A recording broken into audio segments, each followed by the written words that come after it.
आइए मित्रों, आज सुनते हैं नई कहानी ब्रह्मा का सॉन्ग। कहानी सुनने से पहले हमारे चैनल को लाइक और सब्सक्राइब करें ताकि हमारा मनोबल बढ़ता रहे और हम और अच्छी अच्छी कहानियाँ आप लोगों के लिए ला सकें। चलिए शुरू करते हैं आज की कहानी ब्रह्मा का सॉन्ग। स्त्री। मैं वास्तव में अभागिन हूँ, नहीं तो क्या मुझे नित्य ऐसे ऐसे घृणित दृश्य देखने पड़ते। शोक की बात यह है कि वे मुझे केवल देखने ही नहीं पड़ते, वरन दुर्भाग्य ने उन्हें मेरे जीवन का मुख्य भाग बना दिया है। मैं उस सुपात्र ब्राह्मण की कन्या हूँ जिसकी व्यवस्था बड़े बड़े गहन धार्मिक विषयों पर सर्वमान्य समझी जाती है। मुझे याद नहीं घर पर कभी बिना स्नान और देवोपासना किए पानी की एक बूंद भी मुंह में डाली हो। मुझे एक बार कठिन ज्वर में स्नानादि के लिए बिना दवा पीनी पड़ी थी। उसका मुझे महीनों खेद रहा था। हमारे घर में धोबी कदम नहीं रखने पाता था। चमारिन दालान दालान में ही भी नहीं बैठ सकती थी, किंतु यहाँ आकर मैं मानो भ्रष्ट लोक में पहुँच गई हूँ। मेरे स्वामी बड़े दयालु, बड़े चरित्रवान और बड़े सुयोग्य पुरुष हैं। उनके ये सद्गुण देखकर मेरे पिताजी उन पर मुग्ध हो गए थे। लेकिन वे क्या जानते थे कि यहाँ लोग अघोर पंथ के अनुयायी हैं। संध्या और उपासना तो दूर रही, कोई नियमित रूप से स्नान भी नहीं करता। बैठक में नित्य मुसलमान, क्रिस्तान सब आया जाया करते हैं और स्वामी जी वहीं बैठे बैठे पानी, दूध, चाय पी लेते हैं। इतना ही नहीं, वह वहीं बैठे बैठे मिठाइयाँ भी खा लेते हैं। अभी कल की बात है, मैंने उन्हें लेमोनेड पीते देखा था।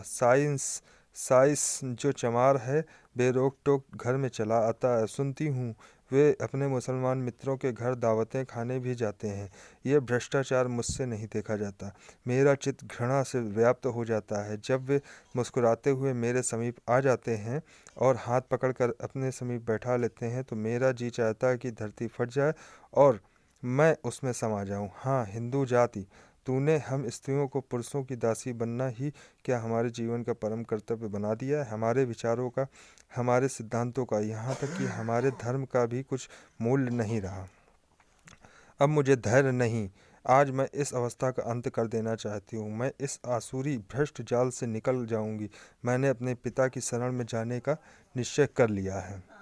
आज यहाँ से भोजन हो रहा है। मेरे पति उसमें सम्मिलित ही नहीं, वरन उसके मुख्य प्रेषकों में हैं।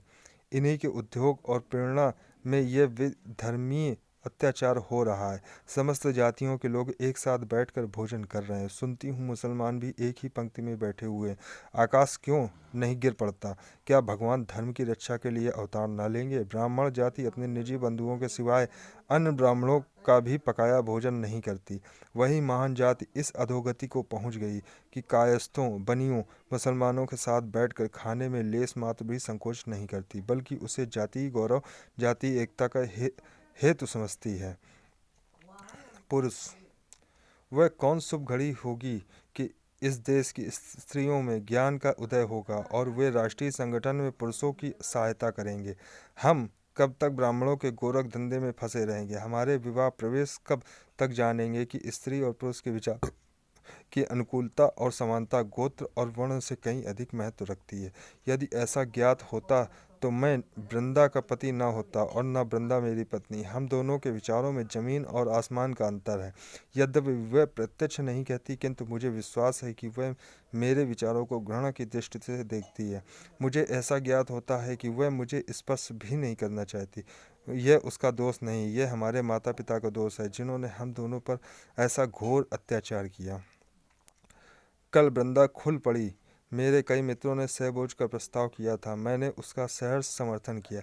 कई दिन बाद वाद विवाद के पश्चात अंत को कल कुछ गिने गिनाए सज्जनों ने सहभोज का सामान कर ही डाला। मेरे अतिरिक्त केवल 4 और सज्जन ब्राह्मण थे, शेष अन्य जातियों के लोग थे। यह उदारता वृंदा के लिए असह्य हो गई।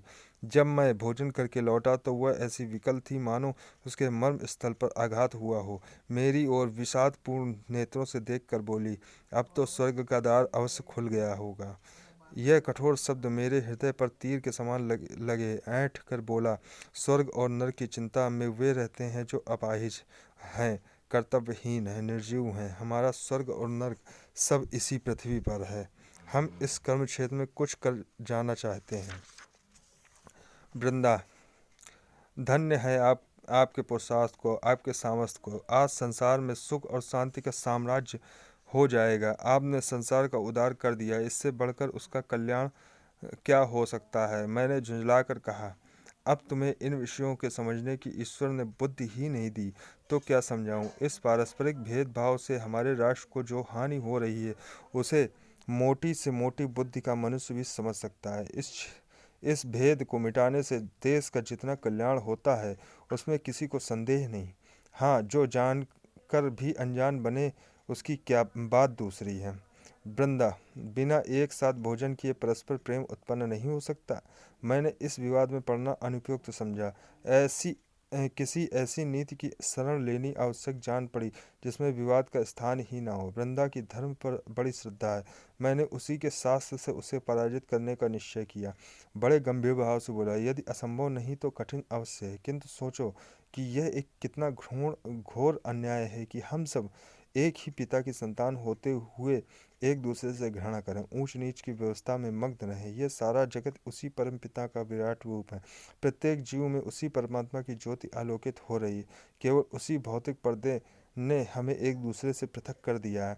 यथार्थ में हम सब एक हैं। जिस प्रकार सूर्य का प्रकाश अलग अलग घरों में जा कर भिन्न नहीं हो जाता, उसी प्रकार ईश्वर की महान आत्मा पृथक पृथक जीवों में प्रविष्ट होकर विभिन्न नहीं होती। मेरी इस ज्ञान वर्षा ने वृंदा के शुष्क हृदय को तृप्त कर दिया। वह तन्मय होकर मेरी बात सुनती रही। जब मैं चुप हुआ तो उसने मुझे भक्तिभाव से देखा और रोने लगी। स्त्री, स्वामी के ज्ञानोपदेश ने मुझे सजग कर दिया। मैं अंधेरे कुएं में पड़ी थी। इस उपदेश ने मुझे उठाकर पर्वत के ज्योतिमर में शिखर पर बैठा दिया। मैंने अपनी कुलीनता से, झूठे अभिमान से, अपने वर्ण की पवित्रता के गर्व में कितनी आत्माओं का निरादर कर किया। परम पिता, तुम मुझे क्षमा करो। मैंने अपने पूज्यपाद पति से इस अज्ञान के कारण जो अश्रद्धा प्रकट की है, जो कठोर शब्द कहे हैं, उन्हें क्षमा करना। हाँ, जब से मैंने यह अमृतवाणी सुनी मेरा हृदय अत्यंत कोमल हो गया। नाना प्रकार की सदकल्पनाएं चित्त में उठती रहती हैं। कल धोबिन कपड़े लेकर आई थी, उसके सिर में बड़ा दर्द था। पहले मैं उसे इस दशा में देखकर कदाचित मौखिक संदेह संवेदना प्रकट करती तथा मेहरी से उसे थोड़ा तेल दिलवा देती, पर कल मेरा चित्त विकल हो गया। मुझे प्रतीत हुआ मानो यह मेरी बहन है। मैंने उसे अपने पास बैठा लिया और घंटे भर तक उसके सिर में तेल मलती रही। उस समय मुझे तो स्वर्गीय आनंद हो रहा था। वह अकथनीय था। मेरा अंतःकरण किसी प्रबल शक्ति के वशीभूत होकर उसकी आंख और खिंच चला जाता था। मेरी ननद ने आकर मेरे इस व्यवहार पर कुछ नाक भौं सी चढ़ाई, पर मैंने लेस मात्र भी परवाह न की। आज प्रातःकाल कड़ाके की सर्दी थी, हाथ पांव गले जाते थे। मेरी काम करने आई तो खड़ी कांप रही थी। मैंने लिहाफ ओढ़े अंगीठी के सामने बैठी हुई थी। मैं लिहाफ जिस तिस पर भी मुंह बाहर निकालते न बनता था। मैरी की सूरत देखकर मुझे अत्यंत दुख हुआ। मुझे अपनी स्वार्थ वृत्ति पर लज्जा आई। उसके और मेरे बीच में क्या भेद है? उसकी आत्मा में उसी प्रकार की ज्योति है। यह अन्याय क्यों? क्या इसलिए कि माया ने हम में भेद कर दिया है? मुझे कुछ और सोचने का साहस नहीं हुआ। मैं उठी, अपनी ऊनी चादर लाकर मैरी को उड़ा दी और उसे हाथ पकड़कर अंगीठी के पास बैठा लिया। उसके उपरांत मैंने अपना लिहाफ रख दिया और उसके साथ बैठकर बर्तन धोने लगी। वह सरल हृदय मुझे वहाँ से बार बार हटाना चाहती थी। मेरी नजर ने आकर मुझे कौतूहल से देखा और इस प्रकार मुंह बनाकर चली गई मानो मैं क्रीड़ा कर रही थी। सारे घर में हलचल पड़ गई और इस जरा सी बात पर हमारी आंखों पर कितने मोटे पर्दे पड़ गए हैं। हम परमात्मा का कितना अपमान कर रहे हैं। पुरुष, कदाचित मध्य पथ पर रहना नारी प्रकृति ही में नहीं, वह केवल सीमाओं पर ही रह सकती है। वृंदा कहाँ तो अपनी कुलीनता और अपने कुल मर्यादा पर जान देती थी, कहाँ अब साम्य और सहृदयता की मूर्ति बनी हुई है। मेरे उस सामान्य उपदेश का यह चमत्कार, अब मैं भी अपनी प्रेरक शक्तियों पर गर्व कर सकता हूँ। मुझे उसमें कोई आपत्ति नहीं है कि वह नीच जाति की स्त्रियों के साथ बैठे, हंसे और बोले, उन्हें कुछ पढ़कर सुनाए, लेकिन उनके पीछे अपने को बिल्कुल भूल जाना मैं कदापि पसंद नहीं कर सकता। 3 दिन हुए, मेरे पास एक चमार अपने जमींदार पर नालिश करने आया था। निस्संदेह जमींदारों ने उसके साथ ज्यादती की थी, लेकिन वकीलों का काम मुफ्त में मुकदमे दायर करना नहीं। एक चमार फिर एक चमार के पीछे एक बड़े जमींदार से बैर करूं? ऐसे तो वकालत कर चुका। उसके रोने की भनक वृंदा के कान में पड़ गई। बस वह मेरे पीछे पड़ गई कि उस मुकदमे को जरूर लो। मुझसे तर्क वितर्क करने पर उद्धत हो गई। मैंने बहाना करके उसे किसी प्रकार टालना चाहा, लेकिन उसने मुझसे वकालतनामे पर हस्ताक्षर कराकर तब पिंड छोड़ा। उसका परिणाम यह हुआ कि पिछले 3 दिन मेरे यहाँ मुफ्तखोर मुवक्किलों का तांता लगा रहा और मुझे कई बार वृंदा से कठोर शब्दों में बातें करनी पड़ी। इसी से प्राचीन काल के व्यवस्थाकारों ने स्त्रियों को धार्मिक उपदेशों का पात्र नहीं समझा था। उनकी समझ में यह नहीं आता कि प्रत्येक सिद्धांत का व्यवहारिक रूप कुछ और ही होता है। हम सभी जानते हैं कि ईश्वर न्यायशील है, किंतु न्याय के पीछे अपनी परिस्थिति को कौन भूलता है। आत्मा की व्यापकता को यदि व्यवहार में लाया जाए तो आज संसार में साम्य का राज हो जाए, किंतु उसी भांति साम्य जैसे दर्शन का एक सिद्धांत ही रहा और रहेगा, वैसे ही राजनीति भी एक अलभ्य वस्तु है और रहेगी। हम इन दोनों सिद्धांतों की मुक्त कंठ से प्रशंसा करेंगे, उन पर तर्क करेंगे, अपने पक्ष को सिद्ध करने में उनसे सहायता लेंगे, किंतु उनका उपयोग करना असंभव है। मुझे नहीं मालूम था कि वृंदा इतनी मोटी सी बात भी न समझेगी। वृंदा की बुद्धि दिनों दिन उल्टी होती जाती है। आज रसोई में सबके लिए एक ही प्रकार के भोजन बने हैं। अब तक घर के लिए महीन चावल पकते थे, तरकारियां घी में बनती थीं, दूध मक्खन आदि दिया जाता था। नौकरों के लिए मोटा चावल, मटर की दाल और तेल की भाजियां बनती थीं। बड़े बड़े रईसों के यहाँ भी यही प्रथा चली आती है। हमारे नौकरों ने कभी इस विषय में शिकायत नहीं की, किंतु आज देखता हूँ वृंदा ने सबके लिए एक ही भोजन बनाया है। मैं कुछ बोल न सका, भौचक्का सा हो गया। वृंदा सोचती होगी कि भोजन में भेद करना नौकरों पर अन्याय है। कैसा बच्चों का सा विचार है ना समझ। यह भेद सदा रहा है और रहेगा। मैं राष्ट्रीय ऐक्य का अनुयायी हूँ। समस्त शिक्षित समुदाय इस राष्ट्रीयता पर जान देता है, किंतु कोई स्वप्न में भी कल्पना नहीं करता कि हम मजदूरों और सेवा वृत्तिधारियों को समता का स्थान देंगे। हम उनमें शिक्षा का प्रचार करना चाहते हैं, उनको दीनावस्था से उठाना चाहते हैं। यह हवा संसार भर में फैली हुई है, पर इसका मर्म क्या है यह दिल में भी समझते हैं, चाहे कोई खोल कर न कहे। इसका अभिप्राय यही है कि हमारा राजनीतिक महत्व बढ़े, हमारा प्रभुत्व उदय हो, हमारे राष्ट्रीय आंदोलन का प्रभाव अधिक हो। हमें यह कहने का अधिकार हो जाए कि हमारी ध्वनि केवल मुट्ठी भर शिक्षित वर्गों की ही नहीं, वरन समस्त जाति की संयुक्त ध्वनि है। पर वृंदा का यह रहस्य कौन समझावे? स्त्री: कल मेरे पति महाशय खुल पड़े, इसलिए मेरी चित्त खिन्न है। प्रभो, संसार में इतना दिखावा, इतनी स्वार्थांधता, हम इतने दीन घातक हैं। उनका उपदेश सुनकर मैं उन्हें देवतुल्य समझने लगी थी। आज मुझे ज्ञान हो गया कि जो लोग एक साथ दो नाव पर पैर पर बैठना जानते हैं, वे ही जाति के हितैषी कहलाते हैं। कल मेरी निर्दत की विदाई थी, वह ससुराल जा रही थी। बिरादरी की कितनी ही महिलाएं निमंत्रित थीं।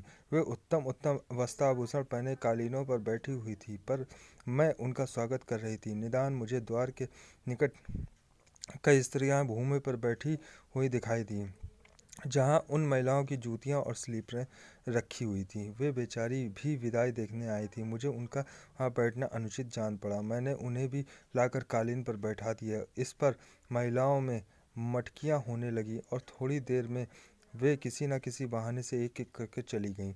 मेरे पति महाशय से किसी ने यह समाचार कह दिया। वे बाहर से क्रोध भरे हुए आए और आंखें लाल करके बोले, यह तुम्हें क्या सूझी है?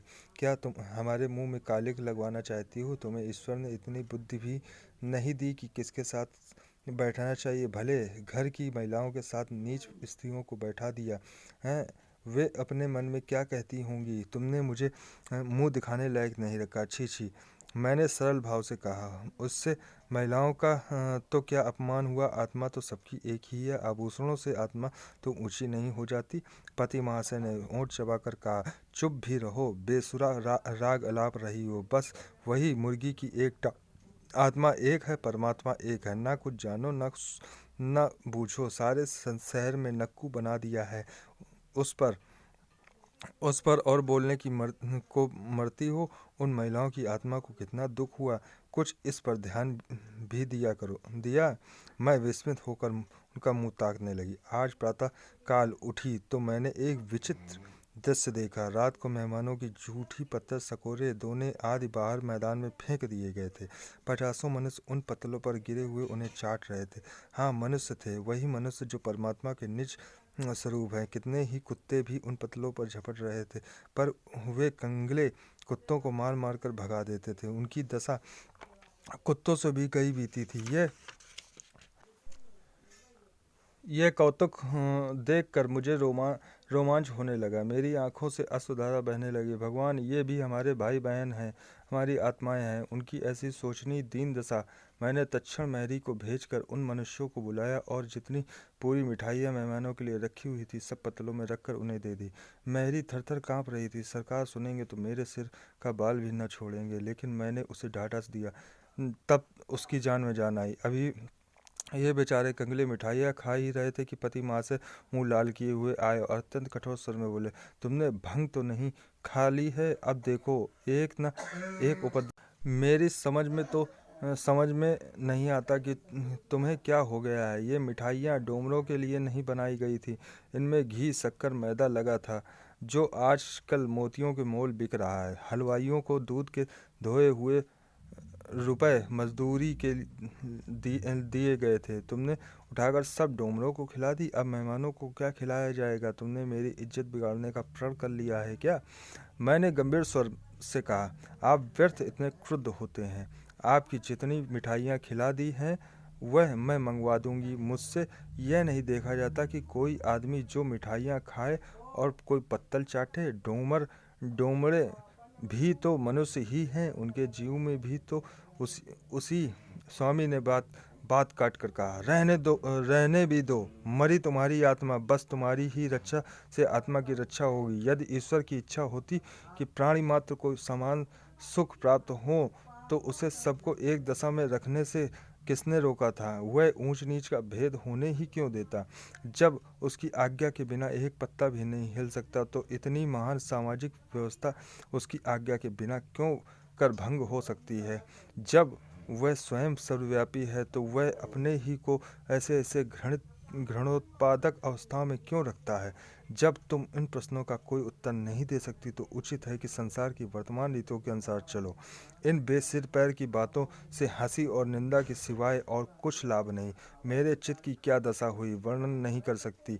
मैं अवाक रह गई। हाँ, स्वार्थ, हाँ, माया, अंधकार हम ब्रह्मा का भी स्वांग बनाते हैं। उसी क्षण से पति श्रद्धा और पति भक्ति का भाव मेरे हृदय से लुप्त हो गया। यह घर मुझे अब कारागार लगता है, किंतु मैं निराश नहीं हूँ। मुझे विश्वास है कि जल्दी या देर ब्रह्म ज्योति यहाँ अवश्य चमकेगी और वह उस अंधकार को नष्ट कर देगी। जय हिंद, जय भारत। आशा करता हूँ आप सभी को ये मेरे द्वारा पढ़ी गई ये कहानी पसंद आई होगी। जय हिंद, जय भारत।